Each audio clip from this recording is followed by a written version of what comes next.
Hi, welcome to radio Bazaar. வாங்க, நாலு விஷயம் தெரிஞ்சுட்டு போங்க. This is Karthik. Welcome to our YouTube channel radio பஜார்.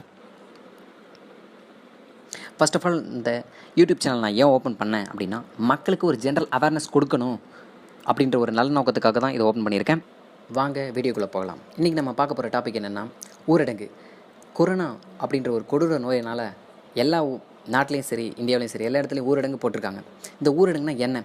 இந்த ஊரடங்கு யார் கொண்டு வந்தா? ஏன் அந்த ஊரடங்கு போடணும்? இந்த ஊரடங்கு போடும்போது ஃபாலோ பண்ண வேண்டிய ஸ்டெப்ஸ் என்னென்ன அப்படின்றது இந்த வீடியோவில் பார்ப்போம். ஃபர்ஸ்ட் ஆஃப் ஆல், இந்த ஊரடங்கு அப்படிங்கிறதுக்கு ஒரு சின்ன ஹிஸ்ட்ரி ஒன்று சொல்லிடுறேன். இது எப்படி உருவாச்சு அப்படின்றது. நம்ம பிரிட்டிஷ் நம்மளை ஆட்சி செய்த இந்த காலத்தில் பரோடா அப்படின்ற ஒரு ஏரியாவில் 1861 வந்து ஒரு மிகப்பெரிய கலவரம் வந்துச்சு. அது எப்படி கட்டுப்படுத்துறது அப்படின்றது தெரியாமல் இருந்த பிரிட்டிஷ் அரசாங்கம் ஒரு ஐபிஎஸ் ஆஃபீஸர் ராஜ் ரத்னா அப்படின்ற ஒரு ஐபிஎஸ் ஆஃபீஸரை இஎஃப் பரோடா போலீஸ் ஸ்டேஷனுக்கு வந்துட்டு அப்பாயின்மெண்ட் பண்ணுறாங்க. அவர் இந்த கலவரத்தை பார்த்துட்டு இது எப்படி ஒடுக்கலாம் அப்படின்றத நினச்சி அதை வந்துட்டு ஒரு திட்டமாக வரையறுக்கிறாரு. அந்த வரையறுத்த திட்டத்தினால அந்த பரோடாவில் நடந்த கலவரம் வந்து படிப்படியாக குறைஞ்சது. இது குறைஞ்சதுனால இந்த பிரிட்டிஷ் அரசாங்கம் அப்பப்போ நம்ம மக்கள் விடுதலை போராட்டத்துக்காக போராட்டம் செய்யும்போது அப்பப்போ இதை வந்து இம்ப்ளிமெண்ட் பண்ணி மக்கள் போராட்டத்தை வந்து சுத்தமாக தடுத்து நிறுத்தினாங்க. இதுவே ஊரடங்கு உருவாகிறதுக்கான ஒரு முக்கிய காரணமாக அமைஞ்சது. சரி, வாங்க இப்போது ஊரடங்கு எதனால் பிறப்பிக்கப்படுது அப்படின்றத தெரிஞ்சுப்போம். இப்போது சப்போஸ் கொரோனா மாதிரி ஒரு கொடூர நோய் நம்ம நாட்டுக்கு வருது, இல்லை ஏதான ஒரு நாட்டில் இருக்குது, இல்லை அசாதாரண சூழ்நிலை அந்த நாட்டில் நிலவுது, இல்லை ஒரு போர் அந்த மாதிரி சமயம் வருது, இல்லை வன்முறை, இல்லை ஜாதி கலவரம் அந்த மாதிரி வர ஏரியாவில் இந்த ஊரடங்கை இம்ப்ளிமெண்ட் பண்ணலாம்.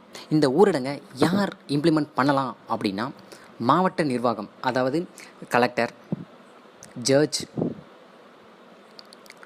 முதலமைச்சர், பிரைம் மினிஸ்டர். அதாவது இந்த ஊரடங்கு கொண்டு வர டைம் பீரியட் என்னவா எவ்வளோ இருக்கும்னு நினைக்கிறேன்னா, மினிமமாக 2 months இருக்கலாம், மேக்ஸிமம் 6 months இருக்கலாம். சப்போஸ் அந்த மினிமம் 2 months பிரச்சனை முடிஞ்சிட்டா அந்த ஊரடங்கு உத்தரவை வந்துட்டு திரும்ப பெற்றிருக்கலாம். இல்லை 6 மாதம் ஆகிட்டும் அந்த ஊரடங்கு வந்துட்டு இன்னும் அதோட கலவரம் குறையலை அப்படின்னா, மாவட்ட நிர்வாகம் வந்துட்டு கவர்மெண்ட் கிட்ட ரெக்வஸ்ட் பண்ணி இந்த ஊரடங்கு வந்து எக்ஸ்டெண்ட் பண்ணுங்கள் அப்படின்னு சொல்லிட்டு ரெக்வஸ்ட் பண்ணலாம். அப்புறம் இந்த ஊரடங்கு அமல்படுத்தப்பட்ட பகுதியில் என்னென்ன நடைமுறைகள் ஃபாலோ பண்ணணுன்னா, நான் 5 பேருக்கு மேலேயோ இல்லை 4 பேருக்கு மேலேயோ இல்லை அதுக்கு மேற்பட்ட பேரோ ஒரு இடத்துல கூடக்கூடாது. அது இல்லாமல் அத்தியாவசிய பொருட்களை தவிர மற்ற எந்த ஒரு நிறுவனமும் இயங்கக்கூடாது. இப்போ எக்ஸாம்பிள் அத்தியாவசியம்னா இந்த ஆம்புலன்ஸ், மருத்துவமனை, மெடிக்கல் ஸ்டோர் இந்த மாதிரிலாம் இயங்கலாம். மற்றபடி இந்த தொழிற்சாலை, பள்ளிக்கூடம் எல்லாமே மூடப்படணும். ஊரடங்கு டைமில் அந்த ஊரடங்கை வந்து நம்ம மீறதுனால என்னென்ன பனிஷ்மெண்ட் வரும்னா, 3 வருஷம் சிறை தண்டனை கிடைக்கலாம், அல்லது ஏதாச்சும் பெனால்ட்டி போடலாம். அடுத்ததாக, இந்த ஊரடங்குனால சப்போஸ் இது சரியான ஒரு காரணத்துக்காக ஊரடங்கு பிறப்பிக்கப்படலை அப்படின்னு உங்களுக்கு ஏதாச்சும் எண்ணங்கள் எழுந்தால் நீங்கள் நேரடியாக நீதிமன்றத்தை நாடலாம். அரசுக்கு எதிராக நீங்கள் வழக்கினை தொடரலாம். இப்போ ரீசெண்டாக நம்ம தமிழ்நாட்டில் எடுத்துக்கிட்டிங்கன்னா 144 தடை உத்தரவு எந்தெந்த ஏரியாவில் போட்டிருக்காங்கன்னா, பரமக்குடியில் 2012லையும், தருமபுரியில் 2013லையும், இப்போ ரீசெண்டாக துப்பாக்கிச்சூடு நம்ம தூத்துக்குடியில் ரீசெண்டாக போட்டிருக்காங்க. இது குற்றவியல் நடைமுறை சட்டத்தின் கீழ் இந்த 144 தடை உத்தரவானது போடப்படுகிறது. Thank you all, love you all. இந்த வீடியோ பிடிச்சிருந்தால் லைக் பண்ணுங்கள், கமெண்ட் பண்ணுங்கள், சப்ஸ்கிரைப் பண்ணுங்கள்.